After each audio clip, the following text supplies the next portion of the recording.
जयेश, आपके अपने YouTube परिवार में हार्दिक स्वागत करता हूँ। आशा करता हूँ आप सभी ज़बरदस्त और ज़िंदाबाद होंगे। तो आज अपन शुरू करेंगे एवरेज की class number third. Class number third में पढ़ेंगे अपन नंबर बेस्ड कॉन्सेप्ट पढ़ेंगे उसमें।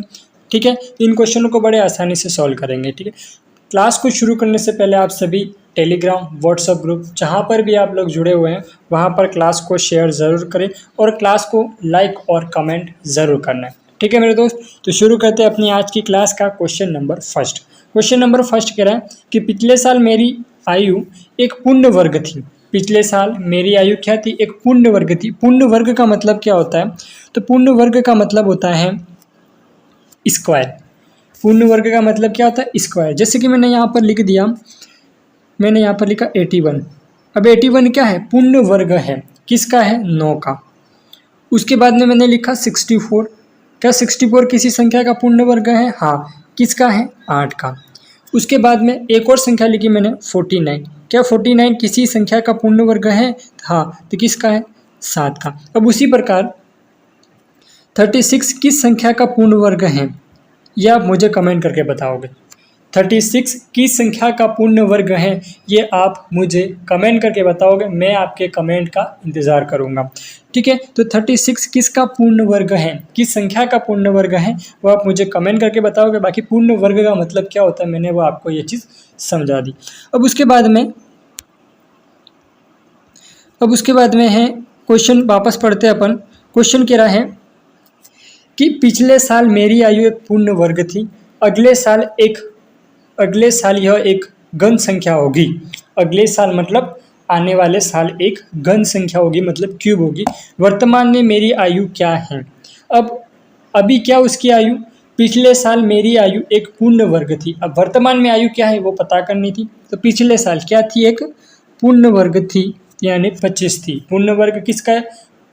मतलब 25 किसका पूर्ण वर्ग है? तो 5 का है। उसके बाद में क्या कह रहा है? अब यहाँ पर पिछले साल कह रहा था, अब उसके बाद में कह रहा था अगले साल। अगले साल क्या थी? एक घन संख्या होगी। अगले साल क्या होगी? एक घन संख्या होगी। अब यहाँ पर 25 में एक जोड़ देंगे 26। क्या 26 किसी संख्या का क्यूब होगा? नहीं होगा। पर लेकिन 27 किसी संख्या का क्यूब होगा। किसका होगा? तो ये क्यूब होगा, वो होगा 3 का। 3 का क्यूब होगा तो ये 3 का हो जाएगा। और ये पूर्ण वर्ग किसका हो जाएगा? 5 का हो जाएगा, 25। अब यहाँ पर 25 में एक जोड़ दो, कितना आ गया? 26। तो इसकी जो वर्तमान में अभी आयु है वो कितनी है? तो इसकी वर्तमान में आयु है 26 वर्ष। ऑप्शन ए फॉर आओ कभी हवेली पे इसका सही आंसर हो जाएगा। ठीक है मेरे दोस्त, क्वेश्चन समझ में आ रहा है? क्वेश्चन समझ में आ रहा है तो कमेंट करके बताओ और कमेंट बॉक्स में एकदम आग लगा दो। ठीक है, मैंने आपसे पूछा कि 36 किसका पूर्ण वर्ग है, वो आप मुझे कमेंट करके बताओ। कमेंट बॉक्स में एकदम आग लगा देनी। ठीक है, अब उसी प्रकार अपन अगला क्वेश्चन करते हैं। अब ये वाला क्वेश्चन आपको समझ आ चुका होगा। देखो एक बार वापस रिपीट करता हूँ मैं कि पिछले साल क्या कह रहा था? पिछले साल मेरी आयु एक पूर्ण वर्ग थी। पिछले साल मतलब -1 में थी। उसके बाद में क्या होगी? +1। ठीक है, यहाँ पर 25 था। अब यहाँ पर 25 में अगर 24 में मैं एक माइनस करता हूँ, 25 में एक माइनस करता हूँ, कितना आता है? 24। क्या 24 किसी संख्या का क्यूब होता? नहीं होता। 24 में फिर मैं माइनस करता हूँ, 23 किसी संख्या का क्यूब होता? नहीं होता। तो मैं अब यहाँ पर क्या करूँगा? इसको आगे की तरफ बढ़ाऊंगा। 25 में एक जोड़ दिया 26, 26 में एक जोड़ दिया 27। क्या 27 किसी संख्या का क्यूब है? तो हाँ है। किसका है? 3 का है। अब उसके बाद में कह रहा था कि वर्तमान में मेरी आयु क्या होगी? तो वर्तमान में मेरी जो आयु होगी वो 26 होगी। ठीक है, बीच का जो भी नंबर आएगा वो अपना सही आंसर हो जाएगा। तो ऑप्शन ए इसका सही आंसर होगा। अब उसी प्रकार अपन अगला क्वेश्चन करते हैं। Question number 32। क्वेश्चन नंबर 32 कह रहा है कि यदि शादी के समय पति पत्नी की औसत आयु 23 साल थी। किसकी? पति पत्नी की औसत आयु 23 साल थी। अब शादी के समय कौन कौन थे? एक तो उनकी पत्नी थी और एक कौन था? हस्बैंड। ठीक है, वाइफ और हस्बैंड थे। उनकी औसत आयु कितनी थी? 23 वर्ष थी। 5 साल बाद में, कितने साल बाद में? 5 साल बाद में दोनों की 5 साल बाद में उनका एक बेटा, 1 वर्ष का उनका बेटा था। अब दोनों की आयु 5 साल बाद में कितनी हो जाएगी? 28 हो जाएगी। ठीक है, उसके बाद में उनका क्या था? 1 साल का बेटा था। 28 56 और 1 57 हो गए। अब परिवार में कुल कितने सदस्य हो गए? अब परिवार में परिवार की औसत आयु क्या थी। अब परिवार के सदस्य कितने हो गए, पहले तो पति पत्नी थे, उसके बाद में 5 साल में उनका एक बेटा हो गया, तो कितने हो गए, 3 सदस्य हो गए। अब उनकी औसत आयु ज्ञात करनी है तो 3 का डिवाइडेड करेंगे, ठीक है। राशियों का योग बटे राशियों की संख्या, ये एवरेज का फॉर्मूला होता है। तो 3 का भाग लगा दिया तो कितनी बार चला जाएगा, 19 बार चला जाएगा। तो 19 वर्ष, ऑप्शन ए इसका सही आंसर हो जाएगा। और ए फॉर आओ कभी हवेली का सही आंसर होगा। अब उसी प्रकार अपन अगला क्वेश्चन करते हैं, क्वेश्चन नंबर 33। क्वेश्चन नंबर 33 कह रहा है कि किसी परिवार के पुराने सदस्यों को नए सदस्य से प्रतिस्थापित करने से यह पता चलता है कि 6 सदस्य की औसत आयु उतनी है जितनी 2 वर्ष पहले थी। तो पुराने और नए सदस्य के बीच अंतर कितना है, पुराने और नए सदस्य के बीच अंतर कितना है। तो इसके लिए क्या करेंगे, n equal o old plus minus IN increase का, DE डिक्रीज का, ठीक है। उसके बाद में इनटू मेल एंड फीमेल, जो भी इनके सदस्य होंगे वो चाहे मेल हो तो भी फीमेल हो तो भी, या फिर आप इधर सीधा लिख सकते हो मेंबर। ये फॉर्मूला मैंने आपको पहले क्लास 2nd में आपको बताया था ना, अच्छे से समझ में आया था। चलो ठीक है। अब भाई अब आप यहाँ पर पूछ रहा है कि पुराने और नए सदस्यों के बीच अंतर कितना होगा। अब तो नया और पुराना इन दोनों सदस्यों के बीच का अंतर ज्ञात करना है। तो यहाँ पर क्या कह रहा है, किसी परिवार के पुराने सदस्य को नए सदस्य प्रतिस्थापित करने पर आज यह सदस्य 6 हो जाते हैं, ठीक है। सदस्य कितने हो जाते हैं, 6 हो जाते हैं। सदस्य की औसत आयु उतनी है जितनी 2 वर्ष पहले थी। कितनी थी 2 वर्ष पहले, जितनी 2 वर्ष पहले थी। 2 वर्ष पहले कितनी थी, कम थी, माइनस में थी, इक्वल n आ गया। यहाँ तक समझ में आया, नहीं समझ में आया, एक बार वापस रिपीट करता हूँ। अब यहाँ पर क्या कह रहा है, 6 सदस्य थे, 6 लिख दिया अपन ने। अब यह कह रहा था कि 2 वर्ष पहले जितनी आयु थी उनकी औसत उतनी ही भी वर्तमान में भी है। तो कितनी है, 2 है। क्या थी पहले, कितनी थी, माइनस में थी, तो अभी भी कितनी आएगी, माइनस में। 6 दूनी 12, 6 दूनी 12। अब यहाँ पर n इक्वल ओ माइनस 12 आ गया। अब नए और पुराने सदस्यों के बीच का अंतर कितना हो जाएगा, 12। ऑप्शन ए फॉर आओ कभी हवेली पे इसका सही आंसर हो जाएगा। ये फॉर्मूला तो आपने पहले पढ़ा ही था, उस फॉर्मूले के अनुसार ये अपन ने मान रख दिया। उसके बाद में नए और पुराने के बीच का डिफरेंस आ गया, तो कितना आया, 12। तो ऑप्शन ए इसका सही आंसर हो जाएगा। अब उसी प्रकार अपन अगला क्वेश्चन करते हैं, क्वेश्चन नंबर 34। क्वेश्चन नंबर 34 कह रहा है कि 3 साल पहले पति पत्नी और बच्चे की औसत आयु कितनी थी, 29 वर्ष, 26 वर्ष थी। तथा 5 साल पहले पत्नी और बच्चे की औसत आयु 20 वर्ष थी। पति की वर्तमान आयु कितनी है, पति की वर्तमान आयु ज्ञात करनी है। अब यहाँ पर क्या कह रहा है कि 3 साल पहले पति पत्नी और बच्चे की औसत आयु कितनी थी, 26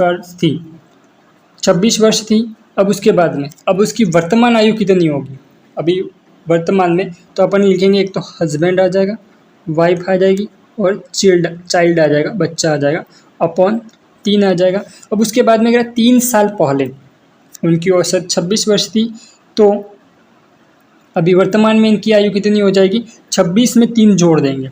3 साल पहले कह रहा था, अब 26 में 3 जोड़ेंगे तो कितना आएगा, 29।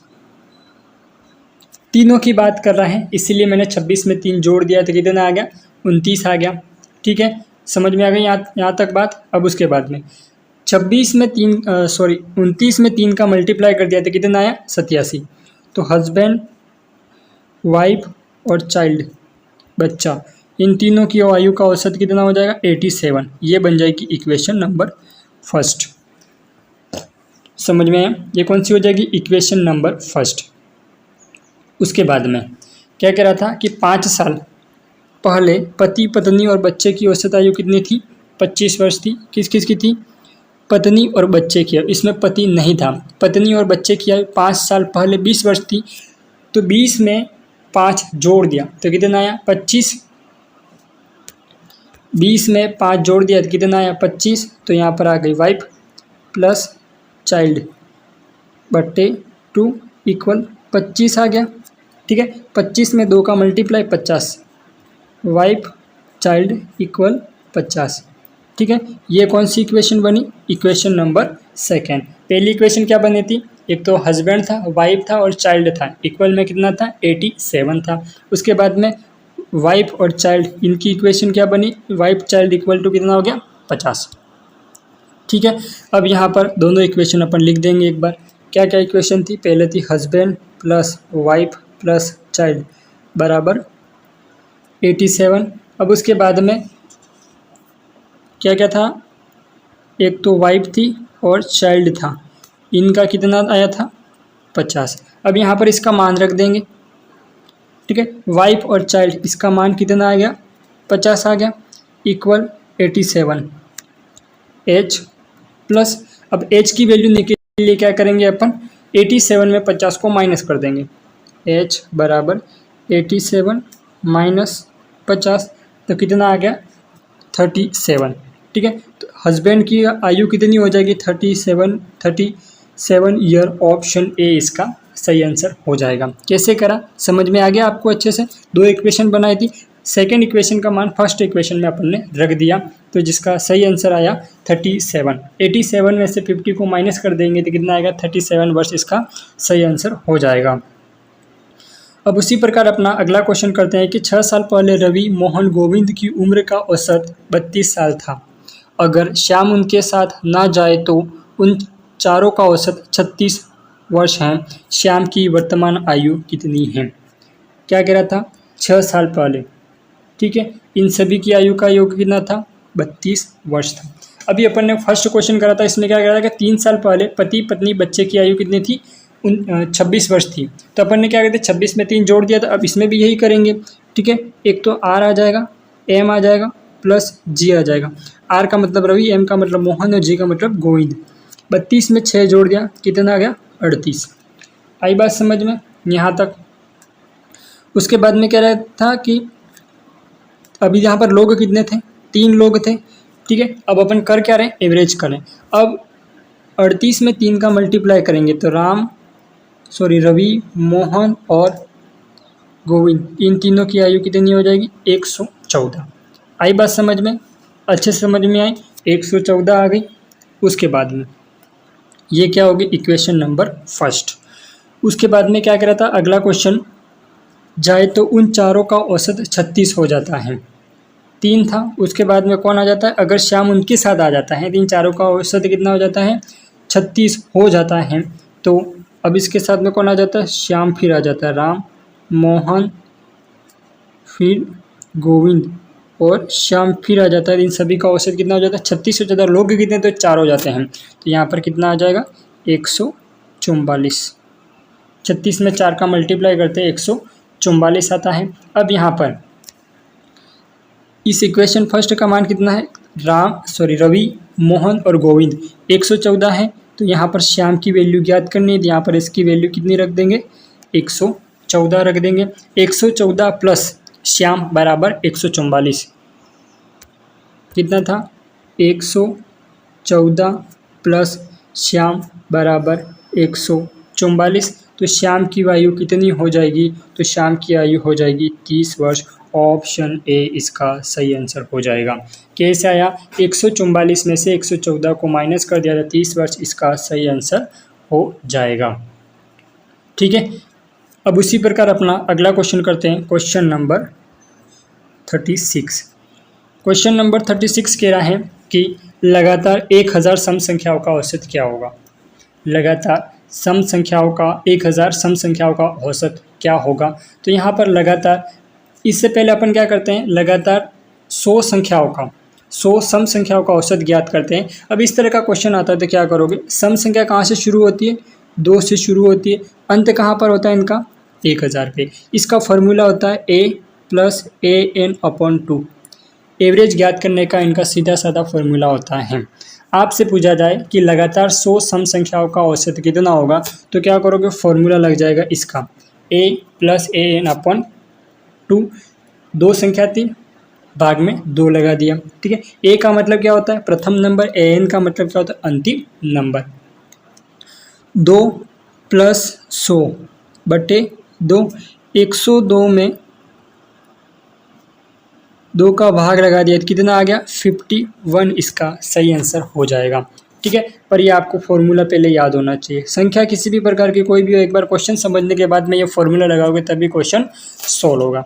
अब उसी प्रकार अपन ये अपने क्वेश्चन में आ जाते हैं। क्वेश्चन कह रहा है कि लगातार 100 सम संख्याओं का औसत क्या होगा। तो सम संख्या शुरू कहाँ से होती है, 2 से शुरू होती है। ठीक है, ख़त्म कहाँ पर होती है, 1000 पे ख़त्म होती है। ठीक है, फॉर्मूला क्या था, a plus a n upon 2। 1002 में भाग लगाएंगे अपन। क्या कह रहा है कि लगातार 1000 सम संख्याओं का औसत क्या होगा। तो सम संख्याओं का औसत ज्ञात करना है तो अपन क्या करेंगे, इसमें 1000 में 2 जोड़ दिया तो 1002 अपॉन 2। ठीक है, कितनी बार चला जाएगा, 501, 501 इसका सही आंसर हो जाएगा, जो कि नन ऑफ दिस इसका करेक्ट आंसर होगा। लगातार सम संख्याओं का औसत इसका ये आएगा। ठीक है, उसी प्रकार अपन अगला क्वेश्चन करते हैं। अब यहाँ पर सम संख्या कह रहा था और वो भी लगातार कह रहा था, इसीलिए इसका आंसर ये आएगा। अब उसी प्रकार अपन अगला क्वेश्चन करते हैं, क्वेश्चन नंबर 37।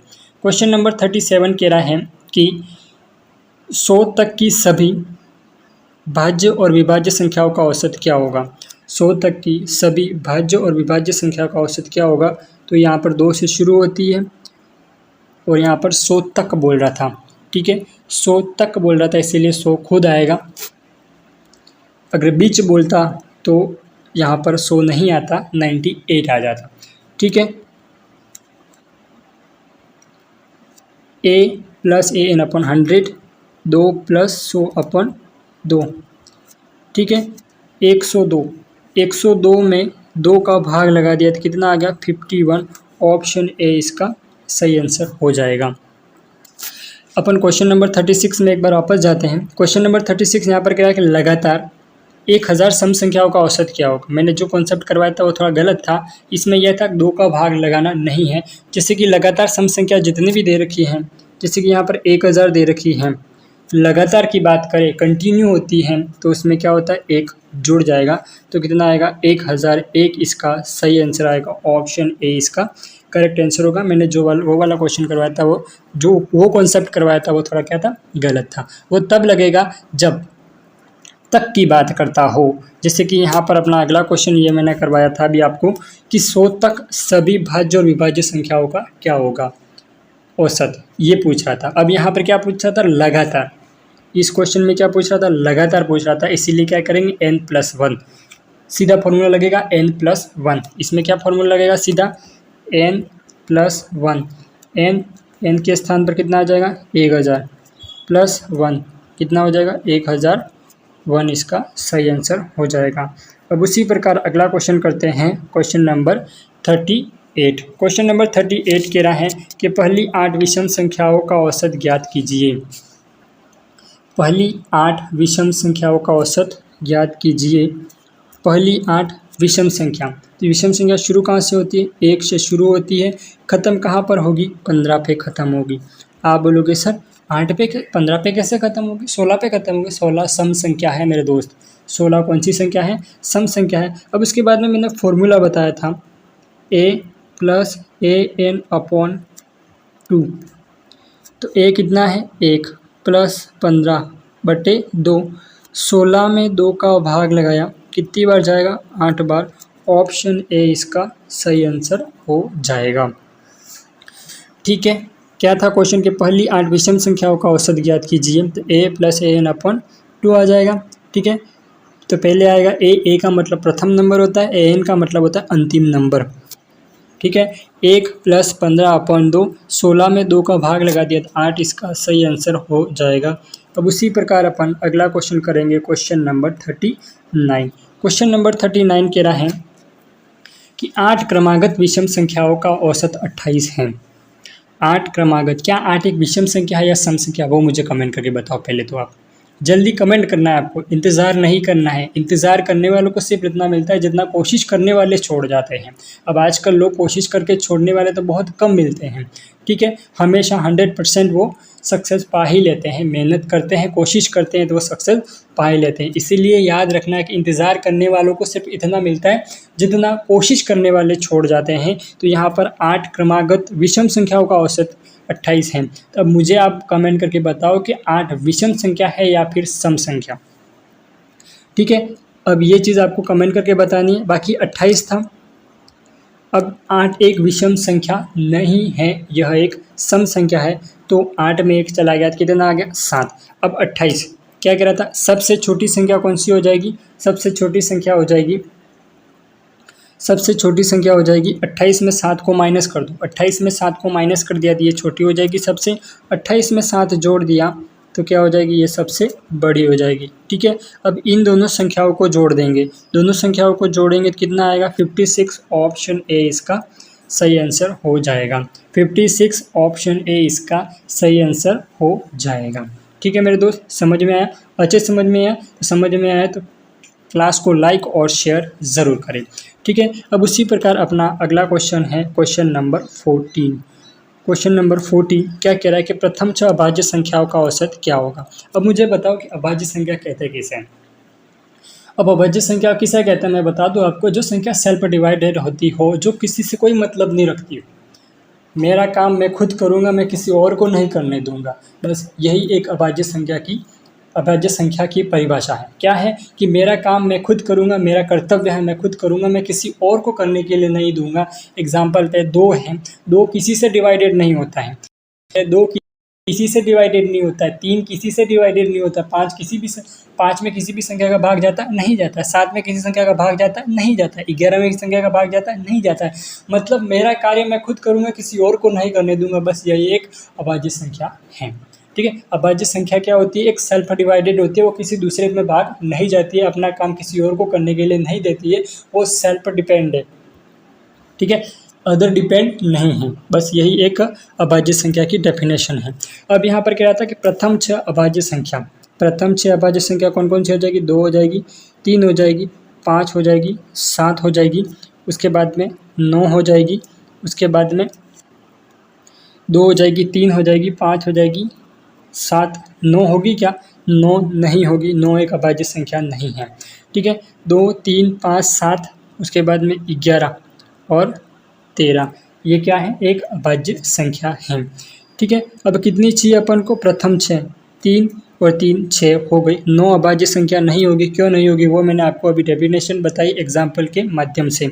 अब 11 और 13 कितने होते हैं, 11 और 13 हो जाएंगे 24, 24 में 7 जोड़ दिए 31, 31 में 5 जोड़ दिए 36, 36 में 3 जोड़ दिए 36 में 3 जोड़ दिए 39, 39 में 2 जोड़ दिए तो 41, 41 बटे प्रथम 6 कह रहा है तो 41 बटे 6 इसका सही आंसर हो जाएगा। ऑप्शन डी इसका करेक्ट आंसर होगा। कैसे आया, समझ में आ गया। क्या कह रहा था, औसत ज्ञात करना था, तो औसत का मतलब क्या होता है, राशियों का योग बटे राशियों की संख्या, तो बटे में तो 6 आएगा ही आएगा, उसके बाद में जितनी संख्या थी उन सभी को जोड़ देना था, ठीक है। अब एक क्वेश्चन उसी प्रकार मैं आपको एक क्वेश्चन करने के लिए देता हूँ, इसका सही आंसर क्या होगा वो आप मुझे कमेंट करके बताना, ठीक है। अब मैं आपको एक क्वेश्चन करने के लिए देता हूँ, जैसे कि प्रथम 10 अभाज्य संख्याओं का औसत क्या होगा।